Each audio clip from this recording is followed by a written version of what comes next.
the president of the Hermosa Beach Sister Cities Association.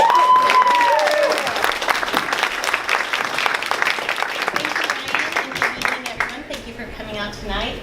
I want to tell you a little bit about the Sister City Association of Hermosa Beach. We've been around for over 50 years, 52 to be exact, and we are a 100% volunteer organization, and we run amazing programs on a shoestring. Our mission is to promote peace through cultural understanding and a people-to-people program. And we do that through our student exchange program that's for middle school students. We have a group of 16 middle schoolers going down to Loreto, Baja California, Mexico in a week and a half. And we also have a paramedic training program that is 20 years, has been going on for 20 years. We have retired Hermosa Beach paramedics that go down and train the bomberos in Loreto to provide life-saving services to the people, not only the citizens, but also visitors to Loreto. And we also work with the city for their for things like we bring reading glasses and prescription glasses to people that aren't able to afford them. We bring youth soccer equipment and baseball equipment to the youth of Loreto. We have a partnership now with a group foster care home that has a lot of needs for the kids that come and live in this group foster care home.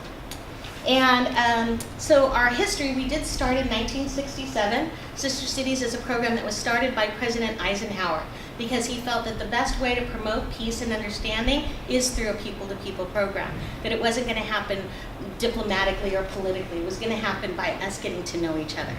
A group of community members, residents of Hermosa, and city council people debated on which cities to become sister city with and decided on Loreto. Loreto is the first mission of all the Californias, so it's very relevant to the history of our Alta and Baja California.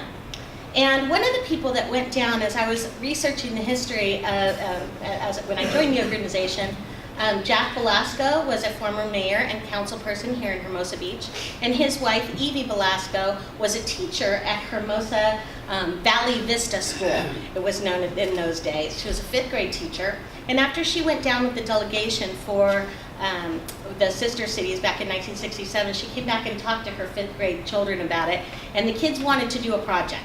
They decided that they would draw and create art and pictures of Hermosa Beach to send down to the children in Loreto. And they had a Spanish-speaking student in the class that was from Argentina, and she wrote the letter in Spanish explaining to the children what they were getting and why.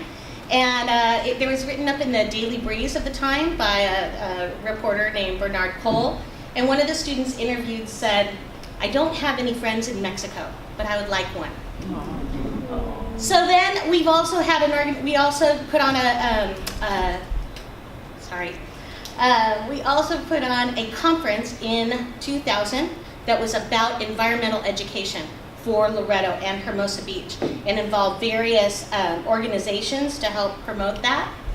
So being an educator, being a teacher and a principal, I thought environmentalism, education, what could we do with 10 grand from the Hermosa Friends Foundation? And what I thought was we should send teachers from Hermosa Beach down to Loreto. We should introduce them to Loreto and the history of Loreto and how Loreto and Hermosa Beach have so much in common. We should visit Coronado Island, that was part of the environmental, national reserve that was formed out of that conference in 2000. And we should let Loreto and Hermosa Beach teachers work together to find a way for our children to collaborate across the border. So I looked at what it could cost for us, and I really believe that with just $10,000 as a one-time gift for us is something that we could make last for years to come with the education and environmentalism for our children. Thank you.